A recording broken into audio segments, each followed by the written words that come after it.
Baik anak-anak, selamat pagi semuanya. Bertemu kembali dengan saya ya di pembelajaran luring SD Kristen Battle Surabaya. Pada kesempatan kali ini kita menginjak di tema 7 ya. Dan di tema 7 ini disiapkan bukunya di tema 7. Kita buka halaman 76. Pembelajaran yang kedua. Kemarin kita di pembelajaran pertama, kita sekarang masuk di pembelajaran kedua. Oke, baik. Saya akan share screen, ya. Saya akan share screen. Nanti kalian bisa sambil menyimak video sambil dibuka buku. Halamannya berapa, Pak? Halamannya itu di halaman 76. Jadi tolong disiapkan alat tulis, buku tema, dan buku tulisnya. Oke, jika ada kesulitan, nanti bisa tanya kepada saya atau tulis di kolom komentar yang ada di bawah. Oke, baik, saya akan lanjutkan. Saya akan share screen. Kita mulai ya. Di pembelajaran yang kedua untuk kelas 4. Saya akan mulai.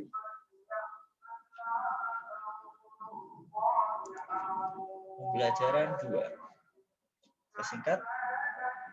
PB 2 halaman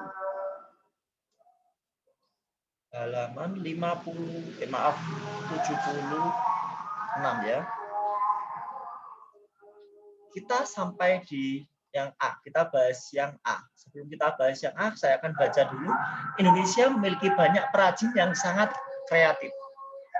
Mereka turut serta memperkaya khasanah kebudayaan negeri ini, misalnya dengan beragam karya seni rupa. Kamu dapat juga menghasilkan karya dengan mempelajari materi berikut. Materinya adalah yang A, ya, ragam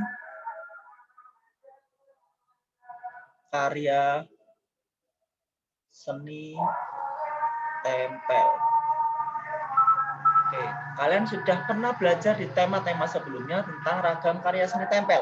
Yang pertama ada kolase, yang kedua ada montase, yang ketiga ada mosaik,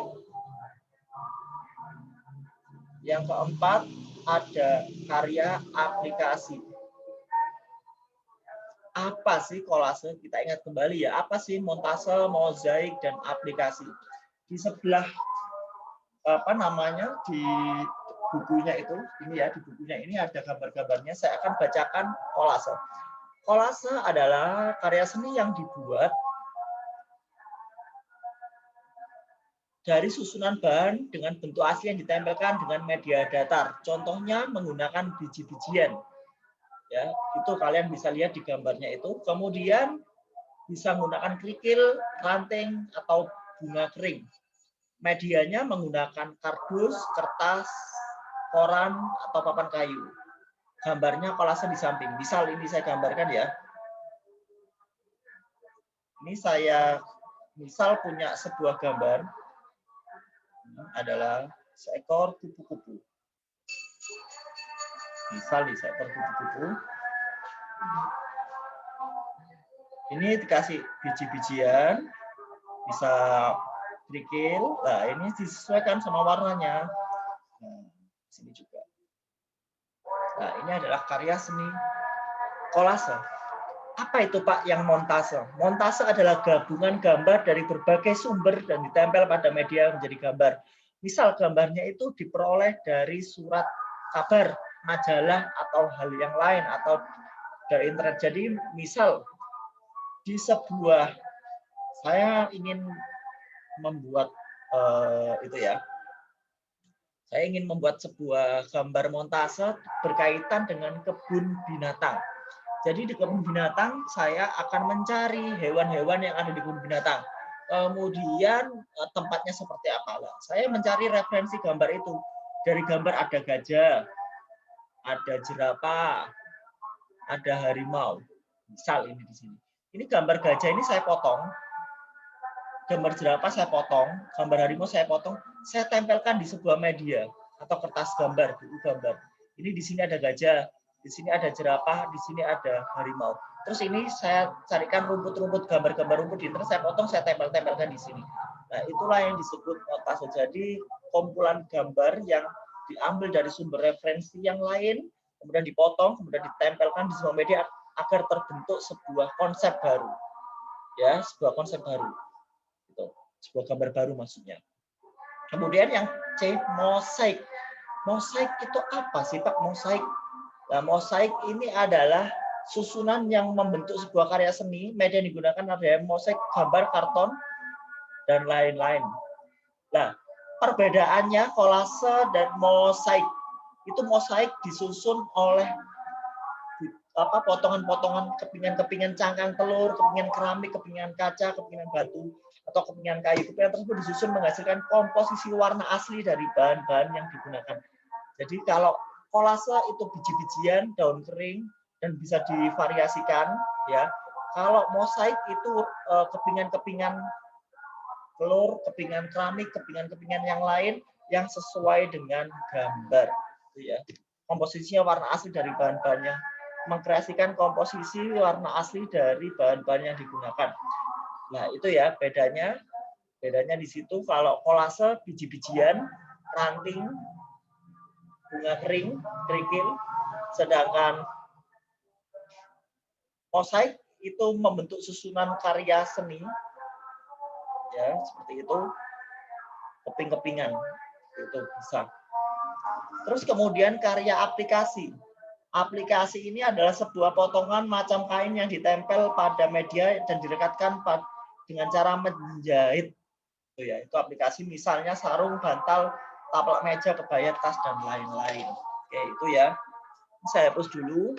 Kita lanjut di halaman berikutnya 72. 72, halaman 72 ya.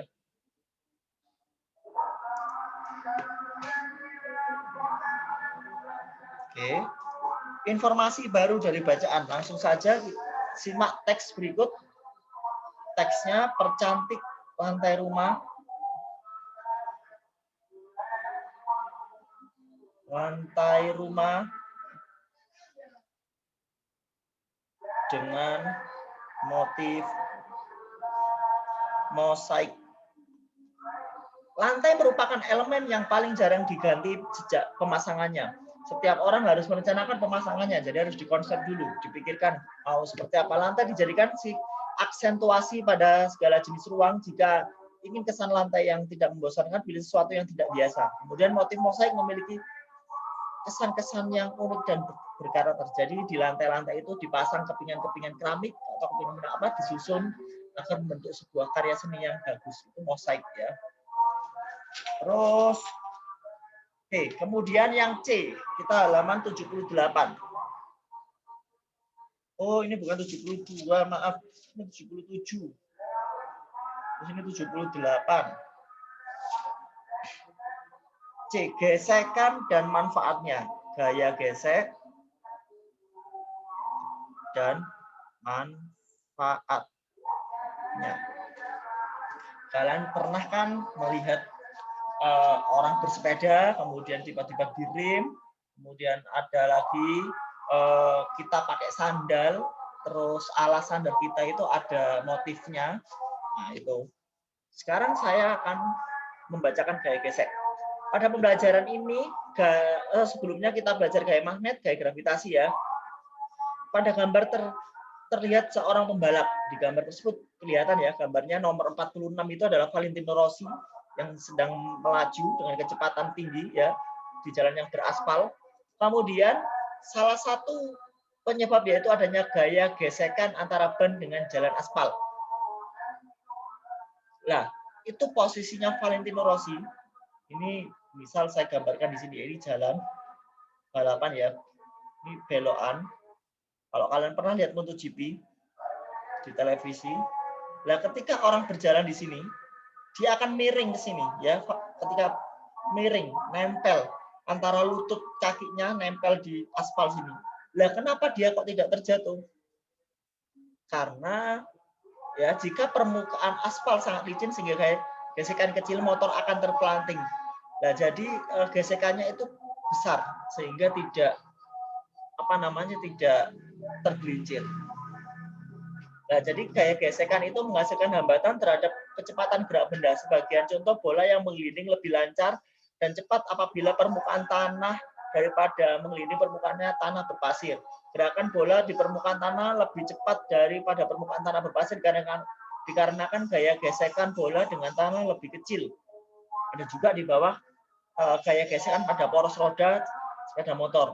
Gambar di samping yaitu poros roda sepeda motor dan rim cakram. Jika poros roda sepeda memiliki gesekan yang besar, perputaran roda menjadi terganggu. Jadi kayak ngerem gitu. Jadi gesekannya lebih besar itu seperti kita berkendara ngebut, kemudian kita rem, kan otomatis roda itu akan melaju lebih pelan. Gitu. Terjadi gaya gesek itu. Itu ya, kalian bisa membacanya sendiri di situ. Terus untuk tugasnya kalian bisa membaca sendiri ya untuk lebih jelasnya atau lihat searching di video-video YouTube tentang gaya gesek. Tugasnya yaitu halaman 79 dan 80. Oke, kira-kira seperti itu video hari ini. Saya mohon maaf jika ada salah kata dari saya. Saya ucapkan terima kasih sudah menonton video ini. Saya akhiri selamat pagi. Sampai jumpa, bertemu lagi di hari Senin. Jangan lupa yang bimbel ya. Tetap semangat, jaga kesehatan selalu.